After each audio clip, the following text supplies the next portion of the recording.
பாதகங்கள் தீர்க்கும் பரமனடி காட்டும் வேதம் அனைத்துக்கும் வித்தாகும் கோதை தமிழ் ஐயைந்தும் ஐந்தும் அறியாத மானிடரை வையம் சுமப்பதும் வம்பு.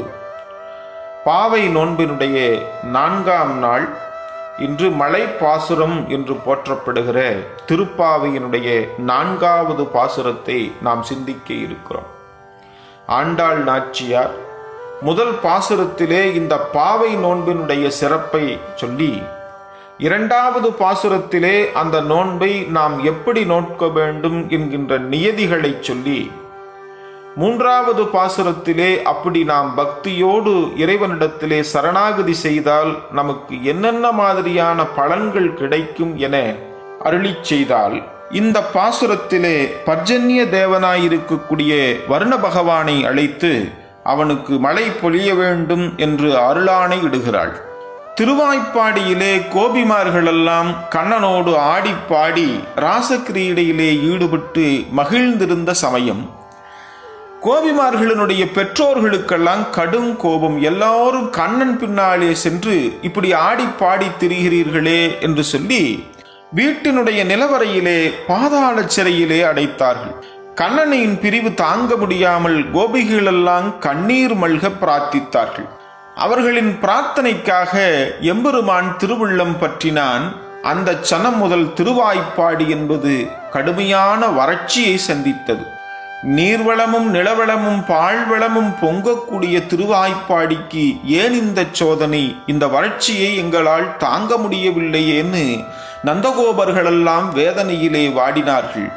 அந்த ஊரினுடைய தலைவராக விளங்கக்கூடியவர் கர்காச்சாரியார். எல்லோரும் சென்று அவரிடத்திலே முறையிட்டார்கள். கர்காச்சாரியார் இதற்கான ஒரு தீர்வினை சொன்னார். ஆய்ப்பாடியிலே வறுமையும் வறட்சியும் போக வேணும்னா இங்கிருக்கக்கூடிய கோபிகைகள் எல்லாம் 30 நாட்கள் நோன்பு இருக்க வேண்டும். நோன்பு காலத்திலே அதிகாலையிலே சென்று யமுனை ஆற்றிலே நீராட வேண்டும். நீராடி அங்கே இருக்கக்கூடிய ஆற்று மணலிலே பாவை செய்து பக்தியோடு வழிபட்டால் இந்த பஞ்சம் என்பது தீரும் என்று கர்காச்சாரியார் சொன்னார்.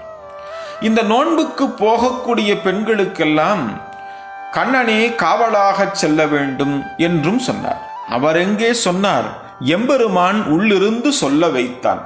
அப்படியே செய்கிறோம்னு சொல்லி ஆயர்பாடி வாசிகளெல்லாம் சென்று அவர்களுடைய இல்லத்திலே நிலவரையிலே அடைத்து வைத்திருந்த கோபிகைகளை எல்லாம் நீங்கள் 30 நாட்கள் அதிகாலையிலே சென்று நீராடி பாவை நோன்பை நோக்க வேண்டும், அதற்கு கண்ணனே உங்களுக்கு காவலாகவும் வருவான் என்று சொன்னார்கள். பேரானந்தம் கோபிகைகளுக்கு. யாரை பார்க்கக்கூடாது என நிலவரையில் அடைத்தார்களோ அவனே எங்களுக்கெல்லாம் காவலாக வருவானா என்று பேரானந்தப்பட்டார்கள். ஆசையோடும் பக்தியோடும் அந்த நோன்பை நோட்பதற்காக புறப்பட்டார்கள். அவர்களுக்கு இந்த பஞ்சம் தீர வேண்டும், மழை வர வேண்டும் என்பதெல்லாம் நோக்கமல்ல. கண்ணனை பார்க்க வேண்டும், அவனோடு ஆடி பாடி மகிழ வேண்டும் என்பது மட்டும்தான். ஆனாலும் ஊர்க்காரர்கள் 30 நாட்கள் அவர்கள் நோன்பிருந்து மழை வரவில்லை என்று சொன்னால், நீங்கள் நோன்பை சரியாக நோக்கவில்லை என்று கோபிகைகளை குறை சொல்லி விடுவார்கள். அதனாலே முதலிலேயே மலைத்தேவனான பர்ஜன்ய தேவனை அழைத்து நீ மழையை பொழிய வேண்டும் என ஆணையிடுகிறார்கள் கோபிமார்கள் எல்லாம். ஆழிமலை கண்ணா ஒன்னு நீ கைகரவேல் ஆழியுள் புக்கு முகந்து கொடு ஆர்த்தேரி ஊழி முதல்வன் உருவம் போல் மெய்கருத்து பாழியன் தோளுடை பத்மநாபன் கையில் ஆழிபோல் மின்னி வளம்புரிபோல் நின்றதிர்ந்து தாழாதே சார்ங்கம் உதைத்த சரமழை போல் வாழ உலகினில் பெய்திடாய் நாங்களும் மார்கழி நீராடி மகிழ்ந்தேலோர் எம்பாவாய். ஆழிமலைக்கு அண்ணா இங்கே வா என ஆயர்பாடி சிறுமியர்கள் அழைத்தார்கள்.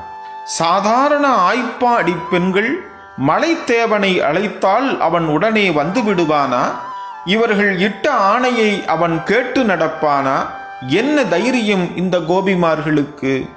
அசோகவனத்திலே சிறையிருக்கக்கூடிய பிராட்டியை பார்ப்பதற்காக அனுமன் போனார். வாழி ஜானகி, வாழி ராகவன், வாழி நான்மறை, வாழி அந்தனர் என்று பிராட்டியை கண்டு சேவித்த அனுமனினுடைய வாளிலே தீ வைக்கிறார்கள் அரக்கர்கள். இலங்கை முழுவதையும் எரித்துச் சாம்பலாக்கிய அந்த அக்கினி பகவான் பிராட்டி இட்ட ஆணையாலே அனுமனின் வாளை தீண்டவில்லை. பரம பாகவதோத்தமர்களுக்கு பஞ்சபூதங்களும் கட்டுப்பட்டுத்தான் நடக்கும். நாங்கள் எம்பெருமானை எங்கள் உள்ளத்திலே வருத்திருக்கிறோம். அந்த உறுதியோடு சொல்லுகிறோம், ஏ ஆழிமலை கண்ணா, உடனே இங்கே வா என ஆயர்பாடி கோபியர்களெல்லாம் அழைக்கிறார்கள். அடுத்த சனம் அந்த வருண பகவான் வந்து கைகட்டி என்ன செய்ய வேண்டும் என கேட்டான். நீ மாதம் மும்மாறி பொழிய வேண்டும் என்றார்கள் கோபிகைகள்.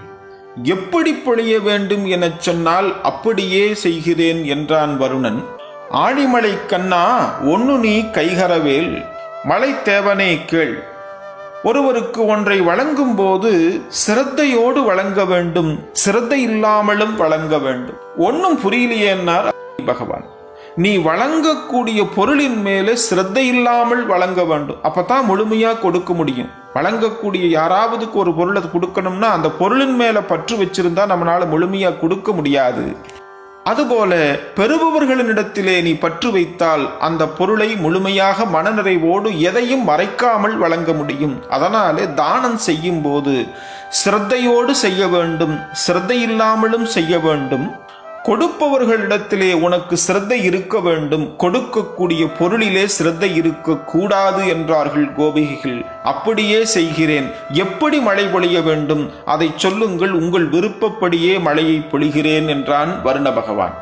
ஏ தேவனே கேள், எங்களுக்கு தேவையான நீர் என்பது நீ கிணத்திலிருந்தோ குளத்திலிருந்தோ ஆற்றிலிருந்தோ எடுத்து வந்தால் போதாது, கடலிலே இருந்து எடுத்து வர வேண்டும். அதுவும் நடுக்கடலிலே இருந்து ஆழச் சென்று உறிஞ்சி எடுக்க வேண்டும். ஆழியுள் புக்கு முகந்து கொடு ஆத்தேரி. ஊழி முதல்வனான எம்பெருமானனுடைய திருமேனி எப்படி இருக்குமோ அதுபோல கார் மேகமாக நீ எங்களுக்கு காட்சி கொடுக்க வேண்டும். இறைவனுடைய கருமை நிறத்துக்கு உவமை சொல்ல வேணும்னு கம்பநாட்டாழ்வார் ஆசைப்பட்டார். வெய்யோனொளி தன்மேனியில் விரிசோதியில் மறைய பொய்யோ எனும் இடையானொடும் இளையானொடும் போனான்.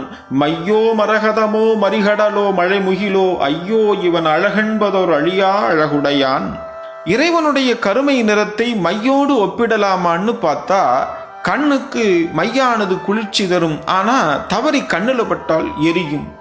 மரகதத்தை எம்பெருமானனுடைய திருமேனி வண்ணத்தோடு ஒப்பிடலாமான்னு பார்த்தா மரகதம் பட்டை தீட்டினால்தான் ஜொலிக்கும். எம்பெருமான் இயற்கையிலேயே 1000 கோடி சூரிய பிரகாசம் உள்ளவன். கடலினுடைய கார்மீல நிறத்தை எம்பெருமானனுடைய மேனிக்கு ஒப்பிடலாமான்னு பார்த்தா எம்பெருமான் கடல் போன்ற பறந்து விரிந்தே கருணை உள்ளம் கொண்டவன். ஆனாலும் இந்த கடல் நீருக்கு ஒரு குறையுண்டு. எத்தனை ஜீவராசிகள் அதிலே வாழ்ந்தாலும் அது தாகத்தை தீர்க்க உதவாது. மலைமுகிலோடு ஒப்பிடலாமான்னா அதுவும் கருமை நிறம், எம்பெருமானும் கருமை நிறம். ஆனால் வேகமாக காற்றடித்தால் களைந்து செல்லக்கூடிய வலிமை இல்லாதது மேகம். மையோ மரகதமோ மரிகடலோ மலைமுகிலோ எதனோடும் எம்பெருமானி ஒப்பிட முடியாது. ஐயோ இவன் அழகென்பதோர் அழியா அழகுடையான்னு இறைவனுடைய பேரழகை எதனோடும் ஒப்பிட முடியாது. அதனாலே ஆண்டாள் எச்சரிக்கையாகச் சொன்னால் போல் போல் என இனி வரக்கூடிய பல இடங்களிலே இந்த பாசுரத்திலே சொல்லுவாள். ஏ வருணதேவனே, நீ கருமை நிறமான மேகங்களாக காட்சி கொடுத்தால் உடனே நீ எம்பெருமானுக்கு ஒப்பாக மாட்டாய். அவனுடைய திருமேனி உருவம் போல் மட்டுமே நீ இருப்பாய். அவனுடைய குணம் என்பது உனக்கு என்றும் வராது. அதனாலே சொன்னால் ஊழி முதல்வன் உருவம் போல் மெய்கருத்து. அடுத்து நீ என்ன செய்ய வேண்டும் தெரியுமா? பாழியன் தோளுடை பத்மநாபன் கையில் ஆழிவோள் மின்ன வேண்டும்.